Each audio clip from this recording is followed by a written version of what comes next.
Dikisahkan sejak dahulu kala, para alien jahat atau makhluk asing yang melakukan tindak kriminal dikurung di dalam tubuh manusia, dan tentu tidak ada satu manusia pun yang menyadarinya. Para alien itu disebut Paro. Jika kesadarannya telah kembali, makhluk itu bisa bebas keluar masuk tubuh manusia. Salah satunya pernah terjadi di era kerajaan Korea, tepatnya di tahun 1380.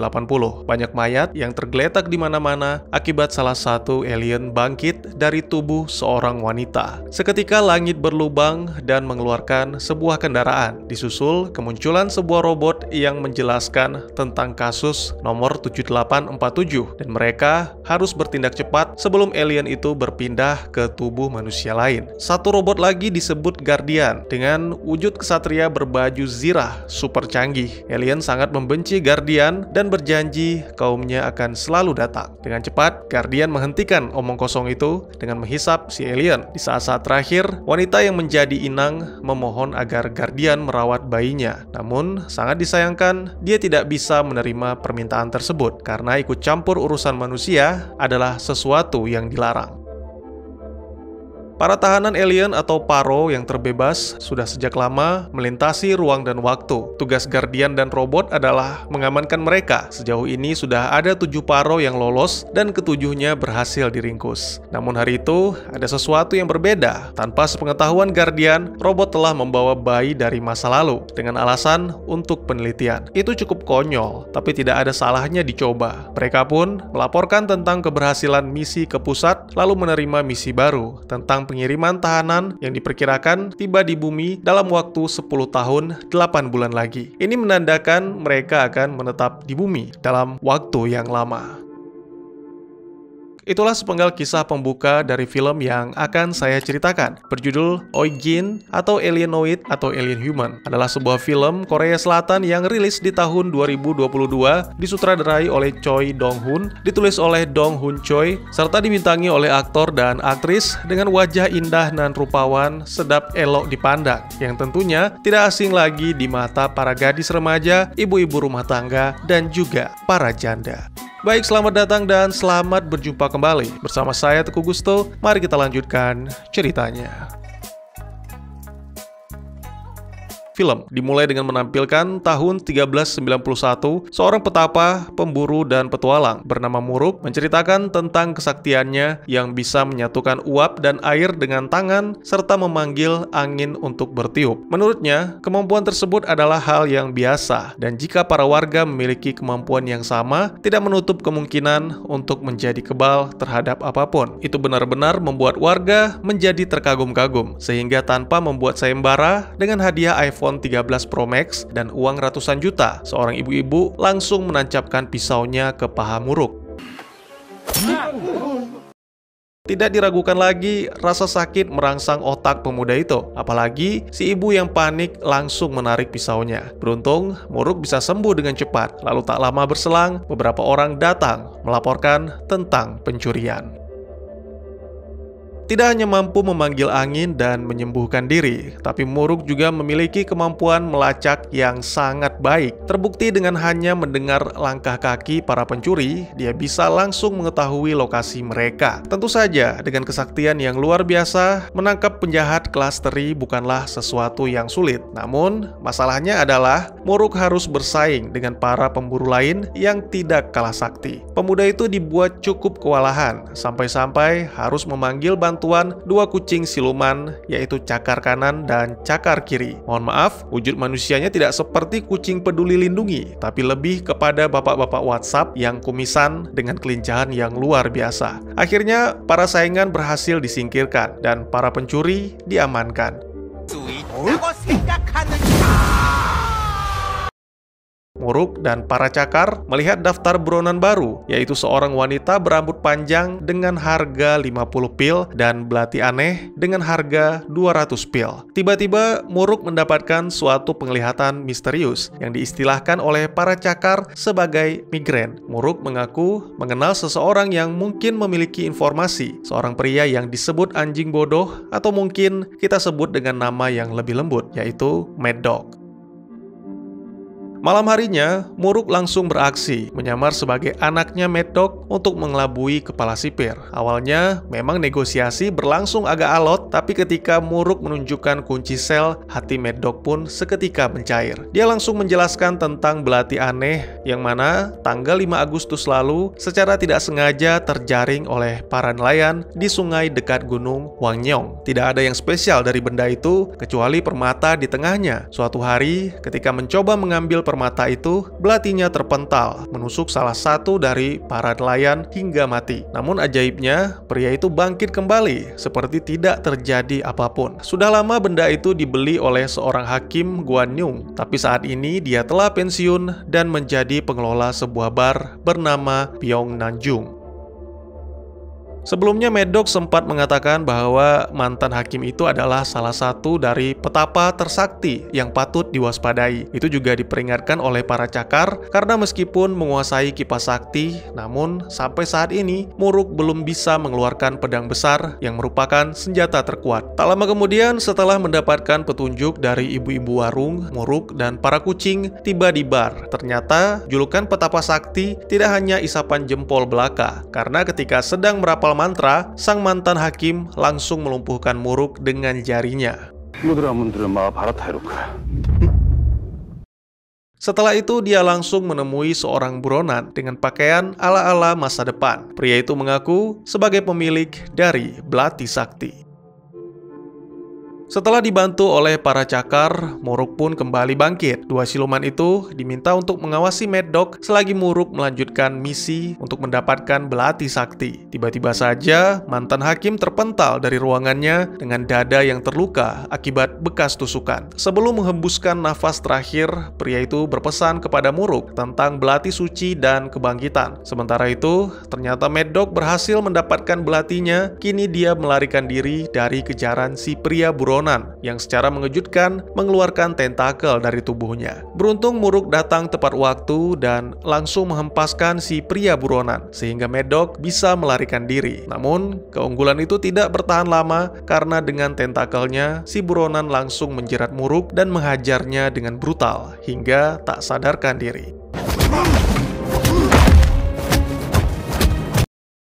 Ya, pada malam harinya, Muruk kembali ditemukan oleh para cakar. Selain itu, mereka juga menemukan batu bercahaya dan seorang misterius yang sepertinya juga menemukan benda itu.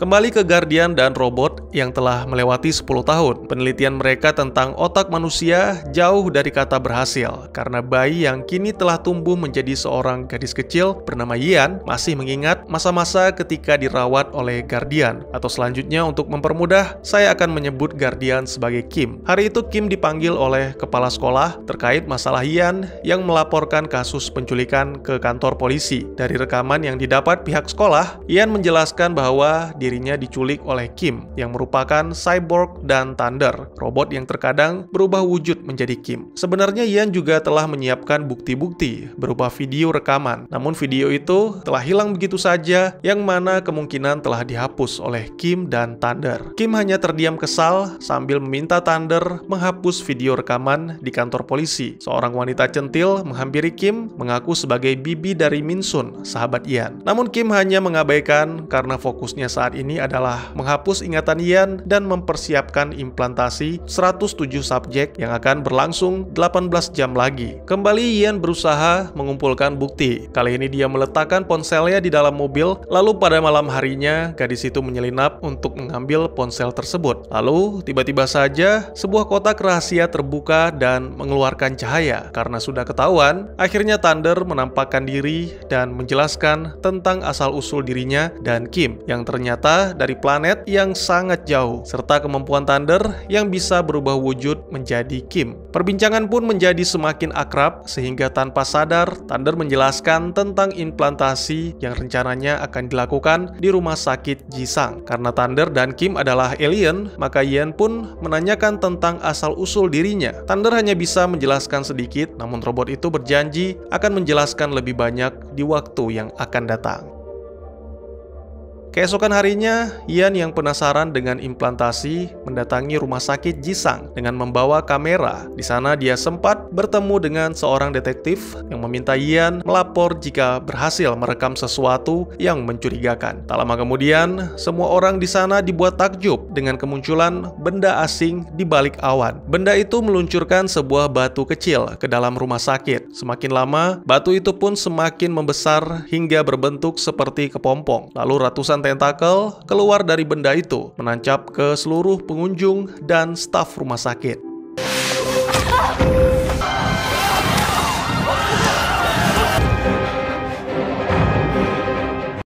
Alangkah terkejutnya Ian ketika melihat sang ayah juga berada di sana. Kemudian, tentakel pun terlepas dengan sendirinya, dan semua kembali normal seperti tidak terjadi apa-apa.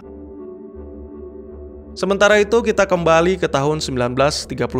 Ditampilkan dua penyihir dari Samgak yaitu Hung Sul dan Chong Won yang memeriksa kantor mantan hakim. Di sana mereka menemukan beberapa petunjuk yang mengarah ke daerah Milbon, tepatnya di kuil. Kebetulan mereka juga mendapat undangan dari pemimpin kuil Milbon bernama Jajang. Oleh karena itu, setelah menempuh perjalanan panjang, mereka pun tiba di sana. Selain penyihir, profesi Hung Sul dan Chong Won adalah pedagang benda-benda atau senjata unik. Mereka menawarkan kertas mantra untuk menggandakan diri dan menghentikan gerakan. Selain itu, ada yang lebih canggih, yaitu cermin yang bisa memperbesar objek. Namun tak satu pun yang membuat Jajang tertarik. Dia hanya menginginkan Hung Sul dan Chong Won membantu dalam mendapatkan kembali belati suci yang kini berada di pusat kota. Hal yang serupa juga terjadi kepada Muruk. Informasi dari beberapa warga mengarahkannya ke sebuah rumah di tengah hutan. Di sana terdapat pesan yang meminta si penerima membawa belati ke kuil Milbon. Lalu mereka juga menemukan gambar aneh yang sulit dijelaskan. Muruk langsung melakukan rencananya untuk menyusup dengan menyamar sebagai seorang pengantin pria. Lalu memerintahkan dua kucing siluman untuk mengawasi para penduduk. Setelah melangsungkan pernikahan palsu, Muruk pun siap untuk ritual malam pertama yang tentunya hanya akting belaka. Namun yang sangat mengejutkan, pengantin wanitanya cukup mempesona. Meskipun entah mengapa dia memiliki sebuah pistol, tapi Muruk nyaris dibuat lupa akan misi penting. Beruntung para cakar segera mengingatkan dan akhirnya dalam keadaan mabuk, pemuda itu nekat menyelinap ke gudang untuk mencari belati. Dan ternyata si pengantin wanita juga melakukan hal yang sama. Tiba-tiba serangan datang dari dua penyihir dan para pendeta. Mereka langsung menyegel tempat itu dengan dinding api, lalu menghipnotis tuan tanah untuk menyerahkan belati suci. Pada momen ini, terungkap bahwa si gadis berbaju merah bukanlah pengantin wanita yang sebenarnya. Dia juga mengetahui Muruk adalah pengantin palsu, oleh karena itu si gadis merah telah membiusnya. Pistol telah disiapkan, gadis merah langsung beraksi, menghajar para biksu dan mengancam tuan tanah untuk menyerahkan belati suci. Bahkan gadis itu mampu mengalahkan dua penyihir yang menggunakan kain tak terlihat.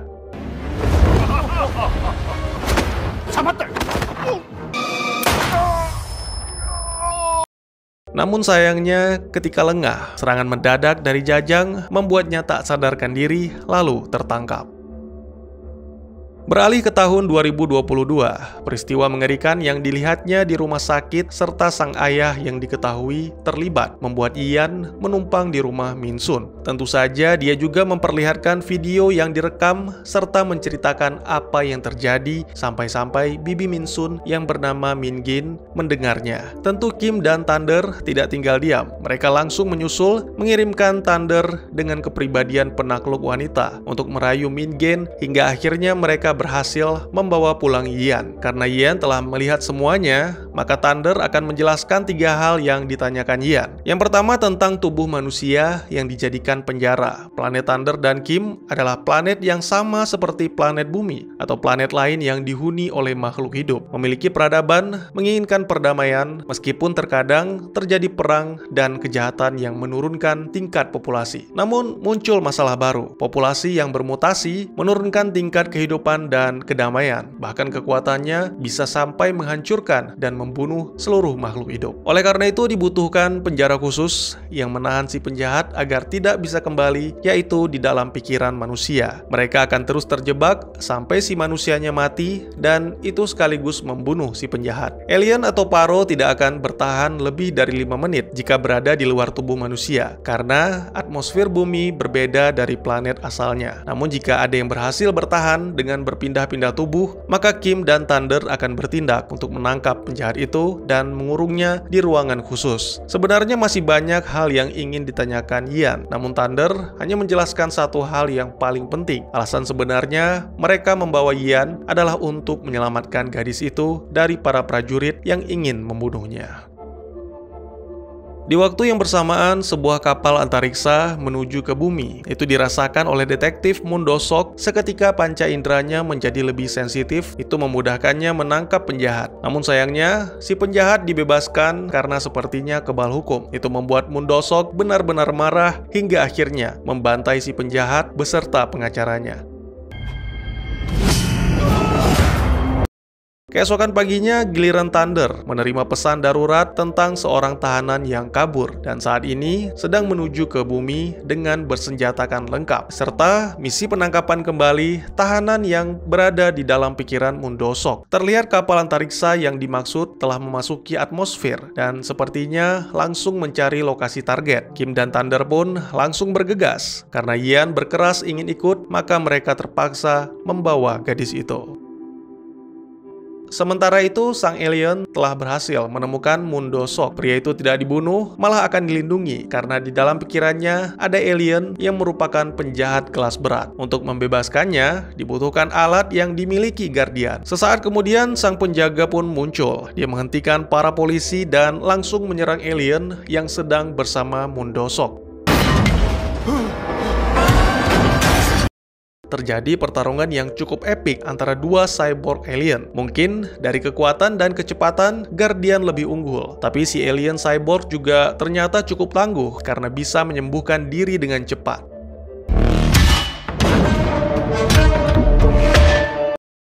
Ternyata alat yang dimaksud si alien adalah belati yang digunakan untuk mengurung para alien jahat. Dengan tentakelnya, si alien berhasil merebut benda itu, menembak jatuh The Guardian, dan lalu melarikan diri.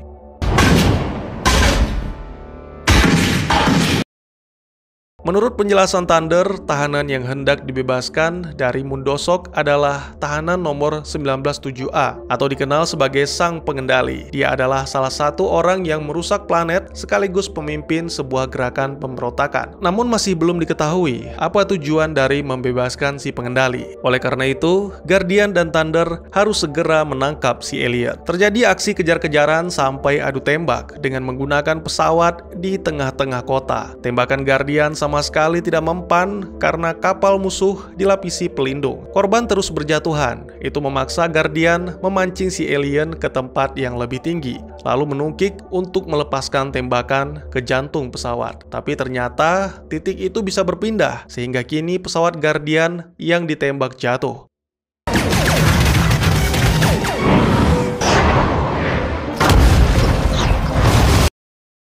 Alien kembali melanjutkan pengejaran dan melepaskan beberapa tembakan hingga akhirnya membuat Moon Do-sok celaka. Kini dia hanya perlu menancapkan belati ke dada Moon Do-sok. Meskipun Guardian mencoba menggagalkan, tapi lemparan si alien benar-benar tepat dan tak lama kemudian sang pengendali pun bangkit.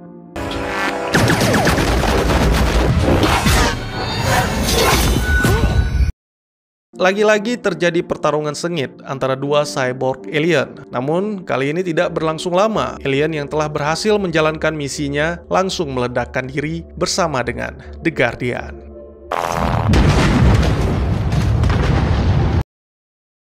Thunder langsung menghampiri dan mengalirkan daya ke tubuh Kim. Namun masih dibutuhkan beberapa menit untuk menyalakan sistem agar Kim bisa kembali ke wujud Guardian. Sambil menunggu, Kim meminta Thunder menyusup ke dalam kapal alien, memata-matai sang pengendali. Sangat mengejutkan, ternyata kapal itu dipenuhi dengan hava, semacam gelembung yang biasanya digunakan untuk mengubah atmosfer. Kini tujuan para penjahat itu menjadi jelas. Mereka mengubah atmosfer bumi agar bisa bisa hidup bebas tanpa masuk ke tubuh manusia. Namun bagi manusia dan seluruh makhluk hidup di bumi, itu sama saja dengan kiamat karena mereka tidak mungkin bisa bertahan hidup dengan atmosfer yang berbeda. Meskipun belum bisa berubah ke wujud Guardian, tapi Kim langsung bertindak dengan menyusup ke kapal, menyerang sang pengendali, dan menghentikan penyebaran hava dengan menggunakan Bloody Energy. Sayangnya ada satu gelembung hava yang terlepas, sang pengendali langsung meledakkannya untuk membangkitkan semua paro yang berada di wilayah itu.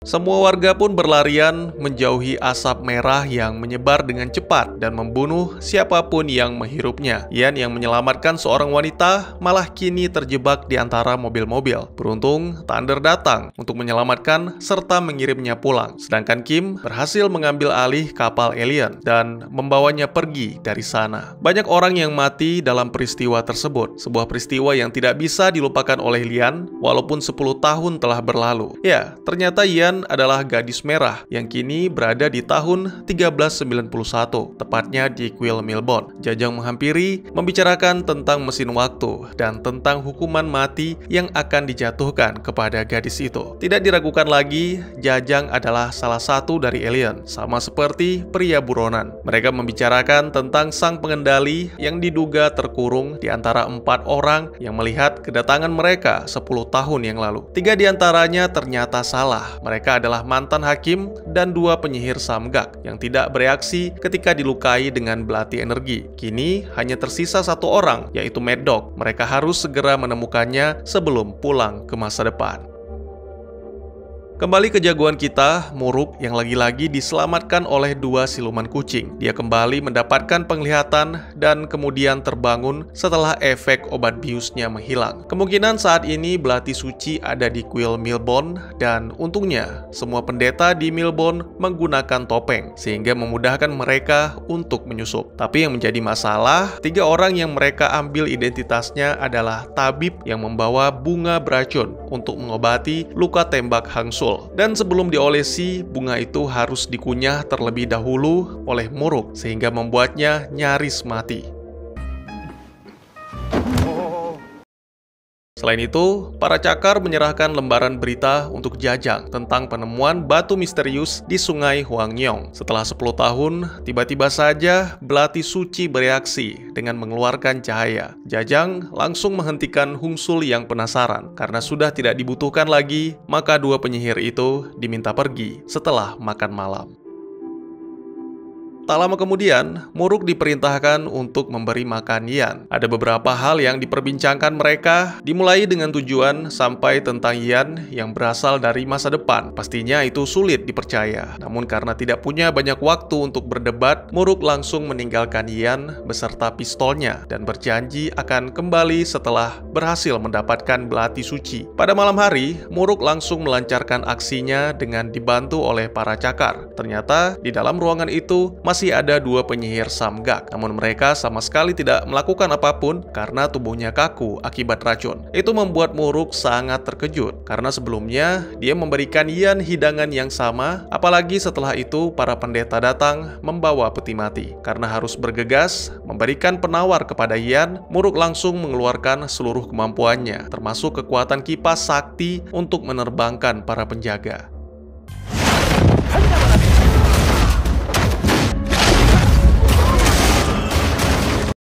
Sayangnya, kegaduhan tersebut membuat Jajang terbangun. Dengan 2 tentakelnya, dia memberikan sebuah serangan telak kepada Muruk.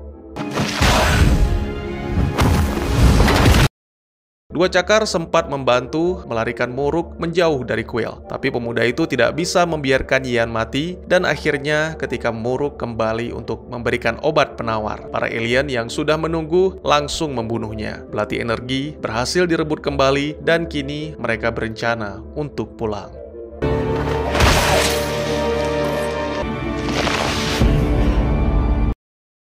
Beralih ke tahun 2022, ada dua manusia yang bangkit setelah tersebarnya salah satu lava yang menyelimuti pusat kota. Pemerintah telah mengerahkan tim untuk menyelidiki apa yang terjadi dan sementara waktu semua warga diminta agar sesegera mungkin menjauh. Kembali ke tim Guardian yang telah kembali ke rumah, Thunder menjelaskan tentang belati yang tidak hanya menjadi sumber energi dan alat untuk mengurung para alien jahat, tapi juga bisa digunakan untuk membuka portal waktu atau hanya sekedar mengintip. Begitulah selama ini The Guardian melakukan tugasnya dalam menangkap para penjahat yang melarikan diri ke masa lalu. Garis waktu tidak linier bagi Thunder dan Kim. Semua terjadi pada waktu yang sama, mengubah masa lalu tidak akan menghidupkan orang-orang yang sudah mati, tapi malah membuat energi menjadi tidak stabil. Dan kini masa depan yang dilihat oleh Thunder menjadi tidak jelas. Tanpa pikir panjang, Ian langsung mencoba menyentuh benda itu sehingga dia bisa melihat dirinya di masa depan, sedang berada di masa lalu.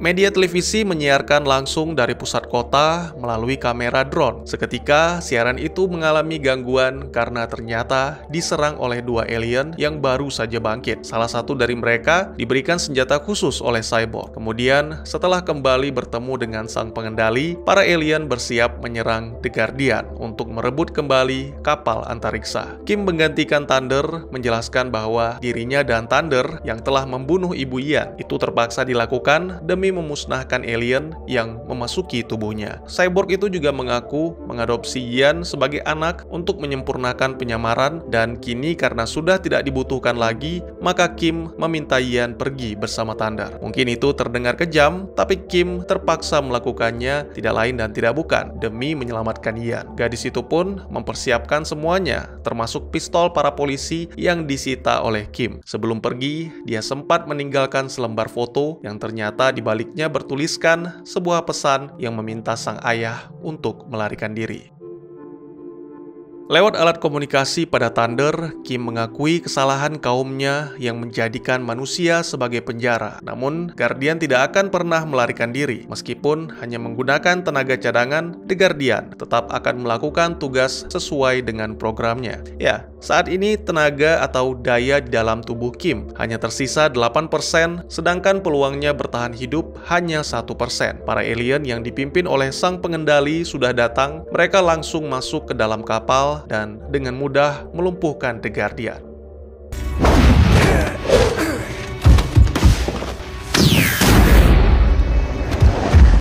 Ian meminta Thunder untuk segera kembali. Mereka harus membantu Kim, karena itulah yang dikatakan oleh hatinya. Luar biasa, seketika peluang bertahan hidup dan kemenangan sedikit demi sedikit terus meningkat. Ternyata perkiraan tersebut benar, meskipun pada awalnya Thunder kewalahan menghadapi serangan alien yang bertubi-tubi. Namun berkat kerjasama yang cukup apik antara Thunder dan Ian, mereka berhasil membawa belati energi serta para alien masuk ke dalam gerbang waktu.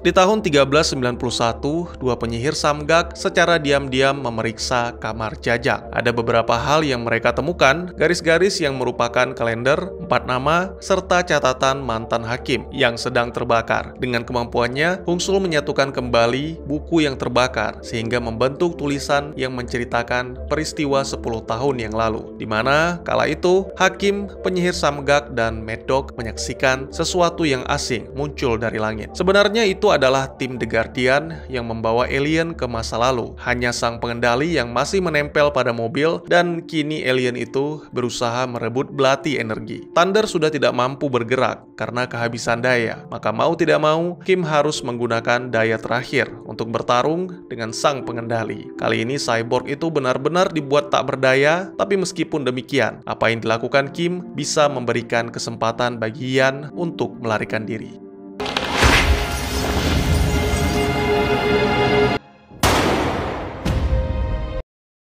Beberapa waktu kemudian, seorang bocah laki-laki menemukan Ian yang sedih menangisi Kim dan Thunder. Ian juga kehilangan belati energi, namun bocah laki-laki yang baik hati menawarkan bantuan untuk menyelam dan mencari benda itu. Ya, bocah laki-laki itu adalah Muruk. Kini dia telah mengingat masa kecil yang pernah menolong gadis merah. Pemuda itu tidak mengerti mengapa dirinya masih hidup setelah tentakel menembus tubuhnya. Mungkin ini hanya keberuntungan, atau mungkin juga bagian dari kesaktian Muruk seperti menggenggam kabut. Kembali ke Ian, gadis itu masih hidup berkat obat penawar yang diberikan oleh Muruk. Setelah membunuh 2 pendeta, Ian langsung menembak Jajang dan si pria buronan untuk merebut belati energi.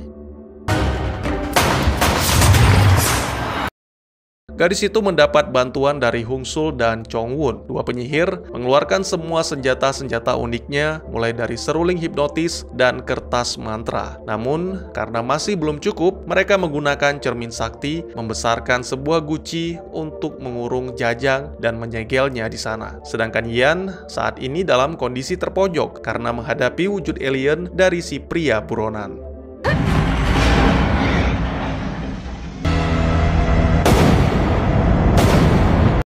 Ketika nyaris menembak dirinya sendiri, tiba-tiba saja sebuah pedang keluar dari kipas, memotong tentakel, dan kemudian alien itu pun terhempas.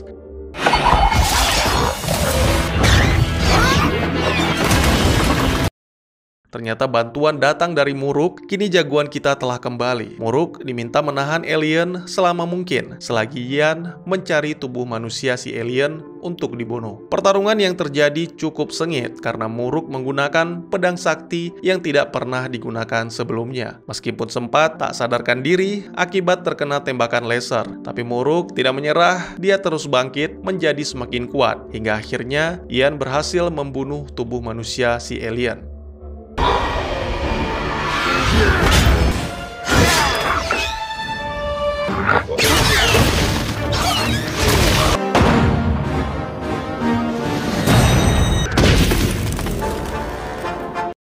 Dan ketika 5 menit telah berlalu, alien itu pun hancur karena atmosfer bumi. Namun pertarungan belum selesai sebab Jajang berhasil membebaskan diri dari guci dan langsung mengejar Ian untuk merebut kembali belati energi.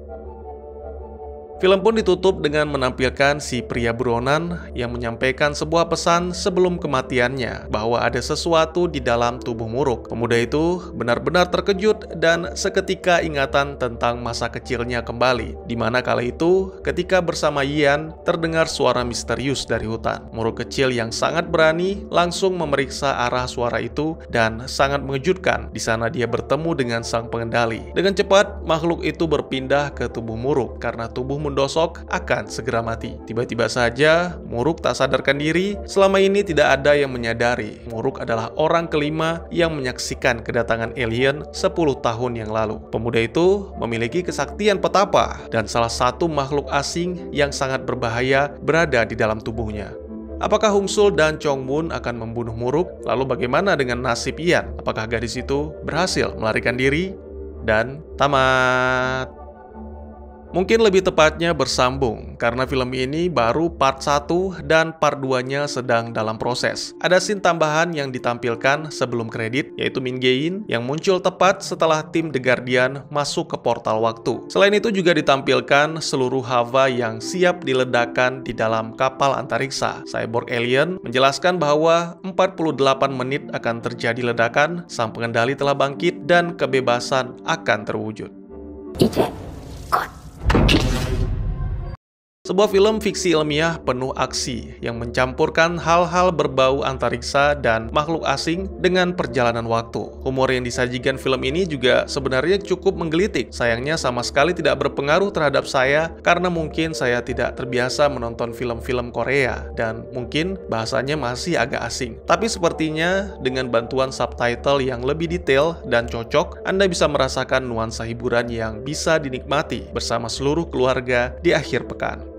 Alienoid mencampur hal-hal magis dengan teknologi ke dalam satu film. Entah bagaimana saya harus mencernanya, karena sama sekali tidak ada, atau mungkin belum ada, adegan di mana teknologi berbenturan dengan ilmu sihir. Ya, seperti yang saya katakan tadi, bahwa film ini hanya part 1 atau bagian pertama. Meskipun tidak banyak yang bisa saya jelaskan, tapi tidak bisa dipungkiri, memang ada beberapa hal yang mengganjal.